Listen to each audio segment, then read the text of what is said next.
Hi, Janna here. Welcome to my show. Thanks for taking time out of your day to listen to me. I always try to make it enjoyable, useful, motivational, helpful, all of it. Maybe even provide a laugh sometimes. So it's mid December, and many of you do New Year's resolutions, right? And if you are one of those people that do New Year's resolutions, this episode is for you. If you don't do New Year's resolutions and you think it's kind of corny, um, like I do, this episode is also for you because if you know me, I don't like to do the typical thing, right? Um, I don't like to be one of the sheep in the flock, right? I want to be the shepherd, and so I I don't do New Year's resolutions. I tried doing those when I was younger. And when I say younger, my 20s, early 30s, and it just didn't resonate with me. And and it never stuck, right? And it's like, I mean, I don't really know. I just want to do good. I just want to do better, right? Um and now I have something else that I do instead, and that's what I want to share with you today. So instead of New Year's resolutions, um, we're going to do more of a new year um, self reflection, and I believe that this is much more helpful. You know, New Year's resolutions are made and with all great intention, and maybe some of them you make you reach your goals, but halfway in the year you kind of start to just put them to side, and then by the time September, October rolls around, whatever New Year's resolutions or all of them that were not um, done, I think that they're just kind of put to the wayside. Like, yeah, it's almost end of the year, so we'll just we'll have those for next year's resolutions as well. And what good is that, right? A New Year's resolution to me really should be a resolution, right? A solution. And so I'm going to share with you the three questions that I ask myself, not just at the end of the year, but these are questions I ask myself quite frequently. Sometimes, sometimes it's once a week, once a month. Maybe I'm having a tough week and it's more than once a week. It just depends. Um, there's times I've asked myself these daily. The difference is when I ask myself the three questions I'm going to share with you today. When I ask myself those at the end of the year, I'm looking at it differently than when I ask myself throughout the year. Okay. So self reflection is really, really important because it's the only way you can see yourself kind of from the outside looking in. We don't see ourselves the way other people see us or perceive us, or we don't get how we come off to others. And self reflection can kind of allow that. Self reflection can only be done in solitude, it can only be done when you're alone. Um, I personally can't even do it if I'm locked myself in a room when all three kids are here and awake. I can't do it then. I truly have to be alone with myself, and that's the only way I can really look inward. Right? There's a lot of power in self reflection. I discuss this in my book, and um, there's a whole chapter about it because self reflection is necessary for growth. Self reflection is necessary to see the areas where we have grown or the areas we need to grow. Maybe bad habits, maybe to give ourselves a pat on the back. All right. What are the three questions? Okay. So, number one, what did you learn? So, instead of, again, there's no more New Year's resolutions. We're going to call it New Year self reflection, a New Year inner self check. The first question you're going to ask yourself, what did you learn in 2024? What did you learn this year? And this is going to probably be more than one answer. It can be 10, I don't care. Write them out. Don't just say them in your head. Write out the questions. What did you learn? And it can be something really, really simple um, to, to something big, right? I learned how to put air in my own tires. Or I learned how to surrender. So I'm going to do these with you, or I'm going to do these in this episode, and I'm going to share what mine actually are for this year. I've already done them. And I'm going to share mine with you just to kind of help you out and just so you know I do it. So, what did you learn from me? 2024, I learned to let go, to let God, and to surrender. And that may sound easier than it is saying it, but it is most certainly not easy. The reason is because if you've read my book, if you're familiar with my work and with me, then you know that I've been through a lot of abuse in my life, and 15 years and counting of probably almost 20 now of narcissistic abuse, and I also have some physical and emotional abuse and other types from my past that I share in the book. And what happens when you have been in those situations, especially for a long time and more than one time, is that when you get out of those situations, you want to control everything in your life. And a lot of the times people think controlling means like you're just very controlling and you don't let anybody do or say anything. No, that's not how it is.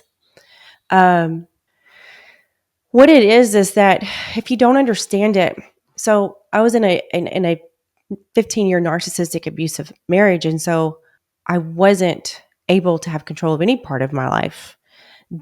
Though, of course, he wanted to make it seem that way, especially to other people. I had no control over my life, not one part of it for a very long time. I didn't know who I was, but I had already been in those kind of situations before that. So when I came out of this tumultuous divorce, the ultimate betrayal in that marriage, plus the 15 years of narcissistic abuse, I had no self-worth, no self-confidence, no self-love. That's how this book came about, right? The #1 bestseller. I shattered my limiting beliefs. I learned forgiveness. I learned how to surrender. I created my own happiness instead of attaching it. Then no one can take it. I learned to love myself, accept myself, validate myself, approve of myself.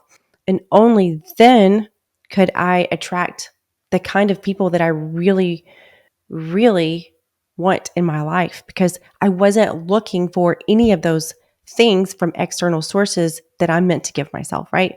So again, what happens is for the first time ever in my life, 4 years ago, I am free. I am free from my invisible chains. I am free from any sort of manipulative, narcissistic, abusive relationship. And I find my footing. I find myself. I'm stepping into my own, and I become fiercely independent. And I believe that is very natural. I'm also a very fiercely independent person naturally. Again, I had to learn these things, right?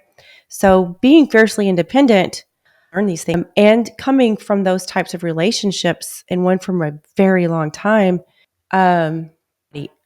ever have control of me again. I was done with it, especially if it was anything to do with a man. Sorry, guys. I didn't want a man. I didn't need a man. I don't want anybody's help. And it wasn't about me doing it better. It was just, it is it's almost like a safety mechanism in a way, protection for myself. I didn't want to ever have to depend or rely on anyone ever again in my life. And any of you that are in those types of relationships and or have come out of one, then you know exactly what I'm saying. So now you know that that's normal, right? So you would think that my answer then to my first question that you need to do with yourself, what did you learn, would not be to let go. It was, with my children's father. So I kind of think I constantly stay in this, not fight or flight mode, but it's really, really hard to sometimes just let go. And I realized that God's trying to take the wheel, and he just wants me in the passenger seat, making sure I don't get 4 flat tires and run out of gas, and continue to look forward instead of in the rearview mirror. And I've been trying to control the steering wheel too. So I realized I need to let go, let God, and surrender. So that's my number one. Now, what's the second question that you need to ask yourself? Because there's three. Number one, what did you learn? Number two, what do you want to carry with you from 2024? I would prefer it not be guilt, shame, pain, heartbreak, and things like that, but that's going to happen. But if you're going to carry it with you, it's going to be because you're now going to go through the healing process to let it go. But what do you want to carry with you, right? For example, here is my answer. I want to carry with me to always stay in the present moment, to enjoy it because it doesn't come back. I'm the mom of three kids. I only get them now 50% of the time every other week. In the weeks I have my kids, I am all in with my kids. My poor husband, thank God he has a lot of patience. He probably feels I forget about him and I don't. Of course, obviously, he's very much a part of our lives because he is our family and we're one unit. But again, this stems from the kind of relationship I was in previously and my protective need as a mom with my kids. And I've realized that I need to continue to stay in the present moment because I got so busy with my book coming out earlier this year and the success I didn't expect. And then all of the interviews and the magazine articles and the you name it. And I realized that I can't do everything at one time. And so I need to stay present in the moment. Right now, I am doing this episode for you. I'm present right here. My mind's not wandering somewhere else. If I am coloring with my youngest, that's where I'm at. I'm not going to be looking on my phone trying to check emails. That's what I mean. So, number two is what do you want to carry with you from 2024?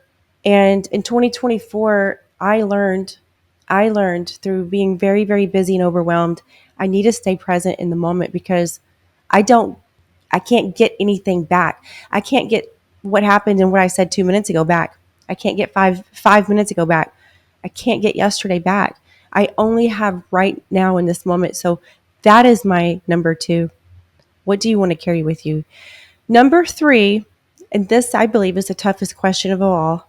What do you want to let go of from 2024? Now, like I said, question number two is what do you want to carry with you? And I said, unfortunately, some of you will have to carry over some feelings that you feel right now, whether you should or you shouldn't feel them, because you still have to go through healing. You can't just, you shouldn't feel guilty or have guilt. And I know that because I'm bad about that myself.